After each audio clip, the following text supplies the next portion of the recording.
It's time now for the political analysis of Fromm and Fuller. Al Fromm, former political advisor to President Bill Clinton, and Craig Fuller, former political advisor to both President Ronald Reagan and George H.W. Bush. Good morning, all. Al, last night the Senate handed President Biden two major defeats when they refused to pass the John Lewis voting rights bill, as well as the proposal to end the 60-member majority filibuster rule. What was interesting to me was that the White House knew they were going to lose well ahead of this vote. And what in your mind was the political calculation that Joe Biden made in going forward? And was that the right move? Well, first of all, when the John Lewis Voting Rights Act came up for renewal, I believe in 2005 or 2006 during the Bush administration, all 16 Republicans who were still in the Senate voted for it. So, but now Republicans seem to be on a campaign to make it harder for people to vote. And in the states, they're really working hard to subvert the democratic process by giving legislatures in some states, not all, the authority to essentially overturn election results they don't like. I think that is wrong and despicable. And that, incidentally, the latter, subversion, is what I think is the major crisis in democracy, because we've had high turnouts even when sometimes it's harder for people to vote than it should be. But having said that, I don't think losing is ever a very good strategy unless it is a prerequisite for winning. You know, sometimes you'll lose an amendment in a committee because you want to bring it up on the floor and you're sure you can win on the floor. But just losing when you know you don't have the votes and it doesn't look like there's a way out is not a very good strategy. People pursue that strategy more when they want the issue rather than than they want the outcome. And what I'm sure President Biden's calculation is that there's unrest in the progressive part of his coalition because he hadn't passed Build Back Better. There's probably unrest in the Black community over voting rights. And those are important parts of his coalition, and I think he wants to shore that up. Having said that, I don't think that's the right strategy because that's a strategy for intensity rather than broadening his support. And now, going into a midterm election, it's really important that you build your support. I mean, if I were Biden, the thing I'd be most concerned about is the decline of support among independent voters, because those are the voters who are going to have the biggest impact on on those swing districts that are going to decide whether the Republicans are going to win the Congress. As a Democrat, to me, the most important strategic goal for the president and Democrats ought to be to keep Kevin McCarthy from being speaker and Mitch McConnell from being majority leader. And you do that with a strategy that tries to broaden your appeal, not one that just simply intensifies. I'd love to get your take on this from the other side of the aisle, so to speak. What was the purpose of that kind of political theater? I honestly just don't understand it. I can't imagine, and I can't remember a time when the president, especially when the president's party controls the Senate and the House, when the president would knowingly put forth a proposal to Congress that was so clearly destined to fail, not just once, but twice in the same night. I remember an episode on Dr. Phil one time when some prominent person had engaged in some totally strange behavior, and Dr. Phil asked the question, if that strange behavior was this person's best idea of what he should do at that moment, what in the world was the second best idea? And, if the best idea was to fail twice in the Senate, I mean, what was the second best? Drowning kittens? It makes no sense. And I think at least every administration I've been involved in, and I know Al is the same. It was the same way. You paid attention to putting capital back in your political bank account by winning votes.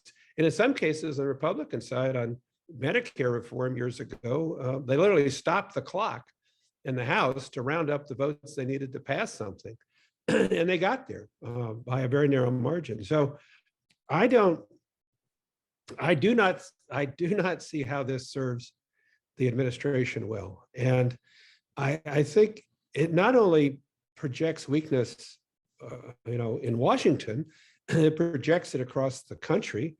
And frankly, it projects it in some very delicate places around the world where somebody like Putin is trying to understand whether the president has support, not just of the American people, which of course the polls show is weakening all the time, but whether he has the support in Congress to go forward on any initiative. And so these things have repercussions. And I'm really surprised that they would do it. If there is any explanation, and I sort of along the lines perhaps Al was going, if there's any explanation in my mind, it's to be able to come back and say to the progressives and the more liberal elements in the Democratic Party, okay, look, I tried and it doesn't work. So now we're going to do it my way. What I don't know whether he can get there. I heard a really interesting discussion by Kasich last night, where he was talking about maybe after the November elections, when Republicans get control of perhaps one, maybe both, but perhaps one of the two bodies, maybe Biden will return to the Biden that he knows, because this hasn't worked out so well, and maybe that's the path he's on, but it's hard for me to understand.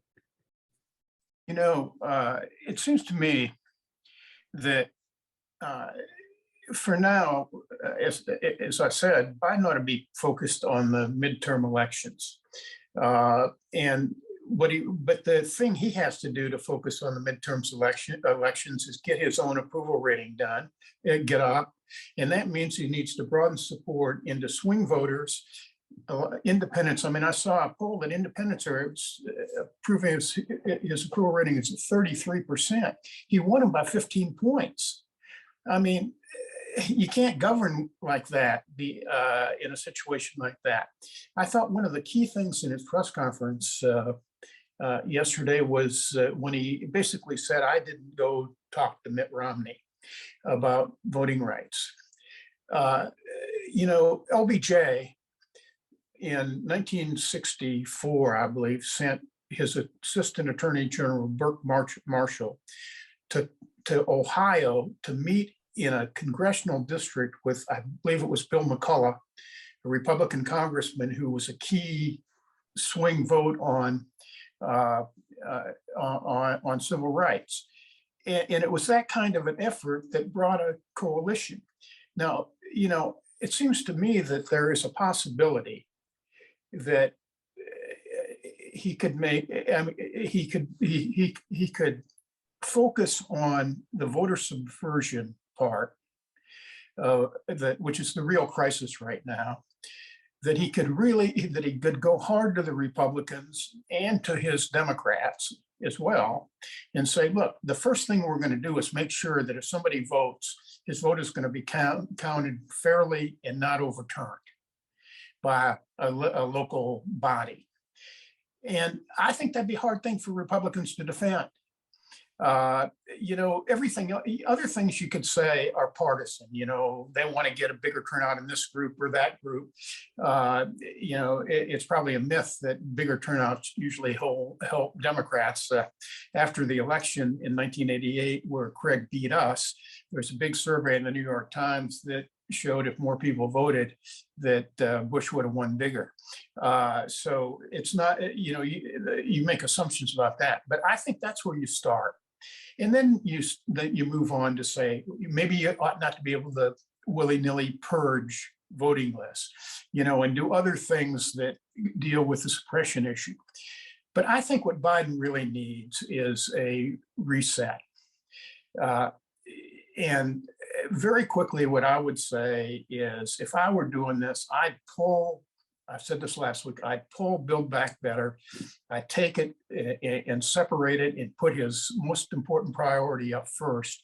Then I'd go to the Republicans and Manchin and say, look, we're doing this to fight inflation. And because we need to have a pre-K system.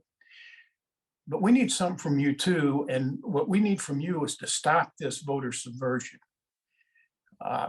That's where I would go. On this one, I am aligned with Al. I do think that clearly the Build Back Better package, which is so large, is not going to move forward, with one vote, one package. And breaking it up is key. I think he really should, whether he gets some Republicans to Camp David, there's so many things a president can do. He really should sit down with some of the people he knows who are willing to work with him on the Republican side and find something that can pass. He needs a victory in the Senate and the House on some element of his package. And if I'm not, I actually think he's got some pretty good staff people there, but if they can't figure out a way to get there, then he ought to get some new staff people. I think it's been more a tendency of trying to bring aboard keep the left on board and bring Manchin and to the table. And I don't know that that's going to work. And so I would try to find somebody on the Republican side that would bring me some votes. I also think, and it's a natural for an election year, I think he does have to go out around the country along with the vice president. Typically, a vice president in this time is out campaigning more than anything else that she will do this year.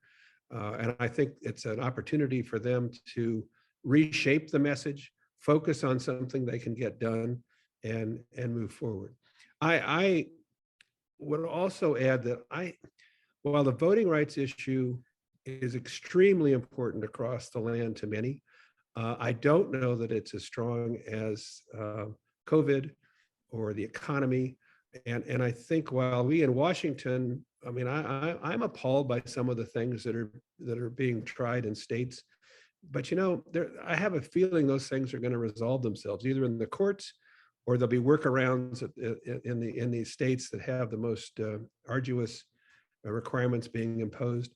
And I just don't think for a lot of people, they can relate to that yet. They haven't experienced it, but they have experienced COVID and they haven't experienced a bad economy. And he really has to drive home what he's done, and he has tools to do it with this infrastructure plan and money being spent. So he's not without means to go through this reset. He has a team around him that he knows and trusts. Probably a team that's worked with a president longer than most, although Reagan had that as well. And upsetting that can, in fact, also create a set of problems. So I think I'd go there last in terms of a solution.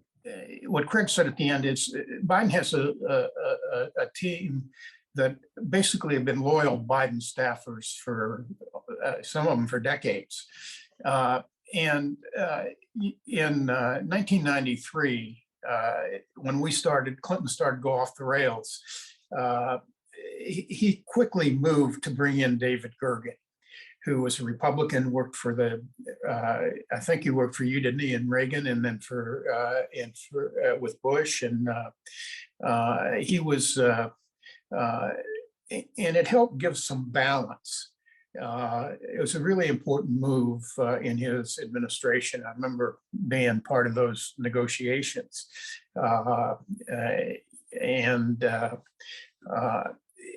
So what I think Biden probably needs to do is bring in somebody who's outside his own team to give him a little more breath. I just want to say one more thing, about where Build Back Better is. Build Back Better at this point is a piece of legislation where the whole is less than the sum of the parts.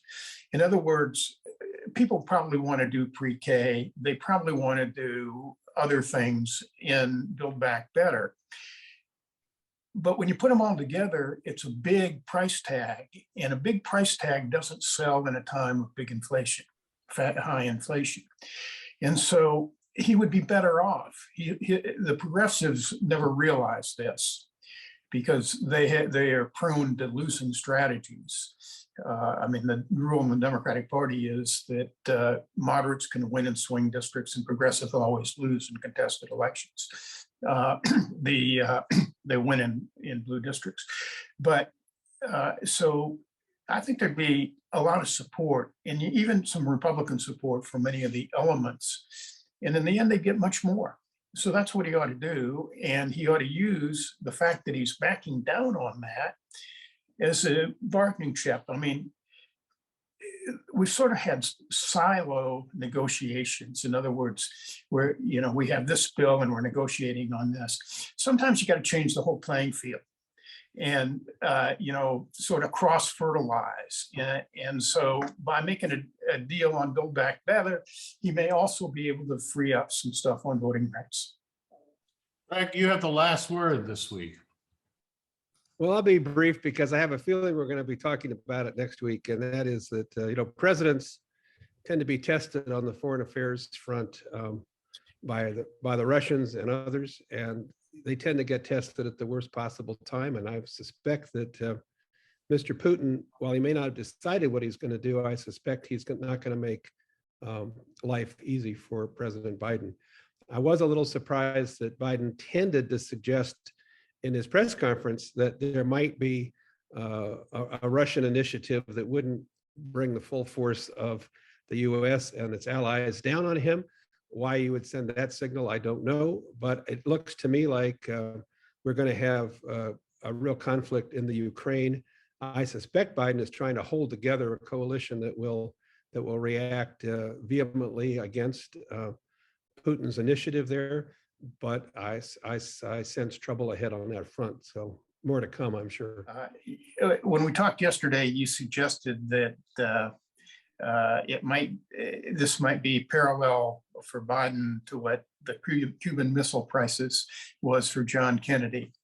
I guess to paraphrase Lloyd Benson, what he said about Dan Crane is Biden is no John Kennedy in this sense. I mean, Biden has always in his foreign policy been adverse to you know, to war. Everybody wants peace.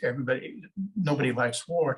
But I thought his comments yesterday in the press conference were just equivocal enough so that, I mean, what Kennedy did is stare down Khrushchev. You know, he put the quarantine, it was really a blockade, but to avoid it being an act of war, he called it a quarantine around Cuba. And Biden, one, was equivocal, but secondly, what he did was he seems to be reactive. Kennedy was proactive with the quarantine. Biden seems to want to wait until Putin does something and then he'll act. So I don't think he'll get the same benefit. Al Fromm, Craig Fuller, thank you so much. Indeed, we'll see you next week.